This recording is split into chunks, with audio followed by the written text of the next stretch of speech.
Hi అండి, అందరికీ నమస్కారం. Welcome to hello Andhra YouTube channel. తిరుమలలో నిన్న జరిగినటువంటి తొక్కిసలాటకి అసలు కారణం ఏంటి? దీని వెనుక ఏదైనా కుట్రకోణం ఉందా, లేదా ఇది ముమ్మాటికి ప్రభుత్వ తప్పిదమేనా అనే విషయాలు ఇప్పుడు మనం మాట్లాడుకుందాం. టీటీడీ చైర్మన్గా బిఆర్ నాయుడు నియమింపబడ్డారు. ఆ తర్వాత టీటీడీ బోర్డు మెంబర్స్ కానీ అందరినీ కూడా నియమించుకున్నారు.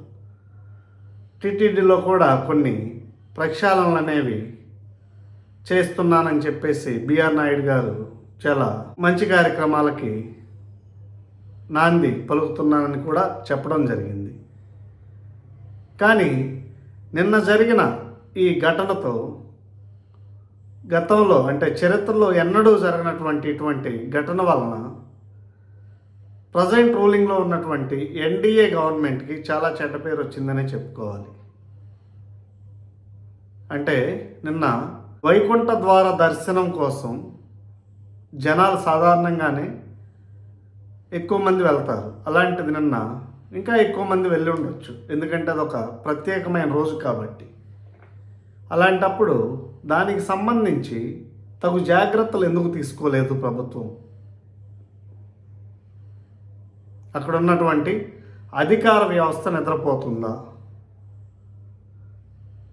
ఈ సంఘటన జరిగిన తర్వాత అక్కడికి తెలుగుదేశం పార్టీ నుంచి చంద్రబాబు నాయుడు గారు వెళ్ళారు, వైఎస్ఆర్ కాంగ్రెస్ పార్టీ నుంచి జగన్మోహన్ రెడ్డి గారు కూడా వెళ్ళారు. అంటే బాధితుల్ని పరామర్శించడానికి.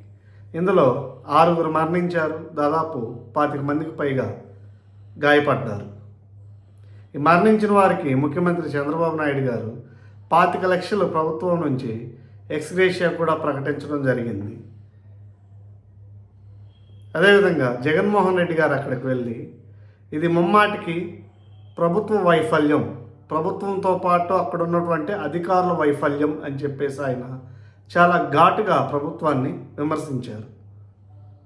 ఎందుకంటే జగన్మోహన్ రెడ్డి గారికి ఇప్పటి వరకు అంటే ఎన్నికలు జరిగి ఫలితాలు వచ్చిన తర్వాత ఘోర ఓటమి చెవిచూసిన తర్వాత ఇలాంటి సంఘటన జగన్మోహన్ రెడ్డి గారికి ఎప్పుడూ కూడా దొరకలేదు.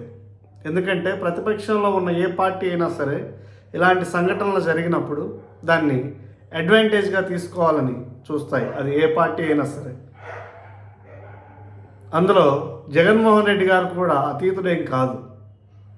కానీ ఇలాంటి సంఘటనలు అనేవి జరగకుండా ఆపాల్సిన బాధ్యత, నివారించాల్సిన బాధ్యత ఎవరిది అంటే ప్రభుత్వంది. దానికి బాధ్యులు ఎవరు అనే విషయం పక్కన పెడితే ఏ ప్రభుత్వం ఉందో ఆ ప్రభుత్వం మీదకే నింద అనేది వెళ్తుంది. సో ఇక్కడ చంద్రబాబు నాయుడు గారు వెళ్ళి బాధితులకి క్షమాపణ చెప్పాల్సిన పరిస్థితి అనేది వచ్చింది. దీనికి ప్రధాన కారణం ఏంటి అనే విషయానికి వస్తే, చంద్రబాబు నాయుడు గారు ఎన్ని ఇన్వెస్ట్మెంట్స్ తీసుకొచ్చినా, ఎంత డెవలప్ చేసినా, పవన్ కళ్యాణ్ గారు అధికారుల మీద జులుం ప్రదర్శించిన అవేవి కూడా ఫలితాలు ఇవ్వట్లేదు. దీనికి ప్రధాన కారణం ఏంటంటే అధికారుల్లో భయం అనేది లోపించింది. ఇప్పటికీ చాలామంది అధికారులు ప్రభుత్వం అంటే భయం లేదు, వారి ఇష్టానుసారం వ్యవహరిస్తున్నారు. బాధ్యత అనేది లేదు. ఎందుకంటే వారికి ఒకవేళ ఉద్యోగం పోయినా కూడా ఫరక్ పడాల్సినటువంటి పరిస్థితి లేదు. ఎందుకంటే కోట్ల రూపాయలు లంచాల రూపంలో కానీ ఇతరత్ర అక్రమార్జన రూపంలో సంపాదించి పెట్టుకున్నారు. ఆంధ్రప్రదేశ్లో గత 10 సంవత్సరాల్లో ఏసీబీ ఎక్కడైనా కూడా ఒక్క అధికారి మీదైనా కూడా రైడ్ చేసి ఇంత డబ్బు దొరికింది, ఇంత నగదు దొరికింది, లేదా ఇంత బంగారం దొరికింది అని చెప్పేసి నిరూపణ చేసి ఆ అధికారులను సస్పెండ్ చేయడం లేదా డిస్మిస్ చేయడం అనే దాఖలాలు అనేవి లేవు. కోర్టులు, న్యాయ వ్యవస్థ కూడా సామాన్యుల మీద జులుం ప్రదర్శిస్తుంది. కానీ రాజకీయ నాయకులకి, ప్రభుత్వ అధికారులకి ఆగమేఘాల మీద బెయిల్ మంజూరు చేస్తుంది, దేశం దాటిపోయేలా కూడా చేస్తుంది. అలాంటిది అధికారుల్లో భయం ఎలా ఉంటుంది? సో ఇక్కడ చెప్పుకోవాల్సింది ఏంటంటే, చంద్రబాబు నాయుడు గారు లేదా పవన్ కళ్యాణ్ గారు లేదా లోకేష్ గారు వారు ఎంత కష్టపడ్డా కూడా ఫలితం శూన్యం. ఎందుకంటే అధికారుల్లో చలనం వచ్చి అధికారులు భయంతో పని చేయకపోతే ప్రభుత్వానికి రాబోయే రోజుల్లో ఇంకా తీవ్రమైనటువంటి చెడ్డ పేరు వచ్చే అవకాశం ఉంది. ఎందుకంటే ఇలాంటి ఘటనలు అనేవి పునరావృతం అయ్యే అవకాశం ఉంది. ఇవే కాదు, వేరే ఇతరత్ర ఘటనలు కూడా జరిగే అవకాశం అనేది రాష్ట్రంలో మెండుగా ఉంది. దీన్ని గుర్తించి వారు చాలా అప్రమత్తంగా ఉండాలి. ప్రభుత్వ యంత్రాంగం మీద పట్టు అనేది సాధించుకోవాలి. అదైతే ఇప్పటిదాకా జరిగినట్లయితే కనపడట్లేదు. ఈ అంశం మీదే తెలుగుదేశం పార్టీ కార్యకర్తల్లో చాలా తీవ్రమైనటువంటి అసంతృప్తి కూడా ఉంది. కానీ కొందరు మాత్రం గోడ మీద పిల్లుల్లాగా ఉన్న వాళ్ళు లాస్ట్ గవర్నమెంట్లో ఇప్పుడు వచ్చి వీర తెలుగు యువతలాగా అంతా బాగుందని చెప్పేసి జబ్బలు చరుచుకుంటున్నారు. సరే, వారి విషయం పక్కన పెడితే ఇక టీటీడీ చైర్మన్ దగ్గరికి వెళ్తే బిఆర్ నాయుడు గారు, ఆయనకి టీటీడీ చైర్మన్ పదవి వచ్చిందో లేదో ఆయన హైదరాబాద్లో కేసీఆర్ని కలిసి ఆయనకు శాల్వాలు కప్పడం, హరీష్ రావుని కలిసి ఆయనకు శాల్వాలు కప్పడం, కేటీఆర్ని కలవడం, అలాగే తలసాని శ్రీనివాస్ యాదవ్ని కలవడం, ఇంకా అవకాశం ఉంటే ఆయన తెలంగాణలో ఉన్నటువంటి టీఆర్ఎస్ నాయకులందరికీ కూడా శాల్వాలు కప్పేవాడేమని చెప్పుకోవాలి. ఆయనకి ఇచ్చిన పదవి ఏంటి? ఆయన చేసేది ఏంటి? ఆయనకి ఇచ్చింది టీటీడీ చైర్మన్. ఆయన మహా అయితే గవర్నర్లను కలవచ్చు, లేదా రాష్ట్రపతులను కలవచ్చు, లేదా ప్రధానమంత్రి స్థాయిలో ఉన్న వాళ్ళని కలవచ్చు.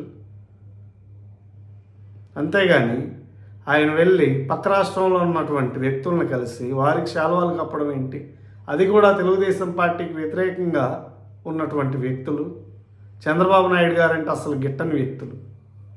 అలాంటి వ్యక్తి టీటీడీలో పాలనాపరంగా ఎలాంటి నిర్ణయాలు తీసుకోవాలి, భక్తుల రద్దీని ఏ విధంగా తగ్గించగలగాలి, అధికారులు ఎవరెవరు సరిగా పనిచేయట్లేదు, ఆ అంశాల మీద దృష్టి పెట్టుంటే ఇలాంటి సంఘటనలు అనేవి జరిగి ఉండేవి కాదు. ఇవాళ చంద్రబాబు నాయుడు గారు కానీ పవన్ కళ్యాణ్ గారు కానీ వైఎస్ఆర్సీపీ వాళ్ళు అడిగే ప్రశ్నలకి సమాధానం చెప్పుకోలేని పరిస్థితి వచ్చి ఉండేది కాదని చెప్పుకోవాలి. మీరు గమనించండి, సోషల్ మీడియాలో యూట్యూబ్లో కానీ ఎక్కడైనా కూడా తెలుగుదేశం పార్టీకి అనుకూలంగా ఉన్న మీడియా వాళ్ళు పెట్టిన పోస్టులకు కూడా ప్రభుత్వ వైఫల్యమే ఎక్కువ ఉందని చెప్పేసి ఆన్సర్స్ ఎక్కువగా వస్తున్నాయి. సో కాబట్టి ఇవన్నీ కూడా గమనించి ప్రభుత్వం అధికార యంత్రాంగం మీద పట్టు సాధించుకొని పరిపాలన విషయంలో స్పీడ్ పెంచాలి. లా అండ్ ఆర్డర్ విషయంలో కూడా చాలా జాగ్రత్తగా మెలిగితేనే ఈ ప్రభుత్వంకి మళ్ళీ ఎలక్షన్లో కాంటెస్ట్ చేయగల ధైర్యం అనేది ఉంటుంది ఈ పార్టీలకు కూడా. అలా లేని పక్షంలో రాబోయే ఎన్నికలు అనేవి ప్రతిపక్ష పార్టీలకి నల్లేరు మీద నడికే అని చెప్పుకోవాలి. ఈ విషయం మీద మీకు ఎలాంటి అభిప్రాయాలు ఉన్నా కూడా కామెంట్స్ రూపంలో తెలియచేయండి. Thank you.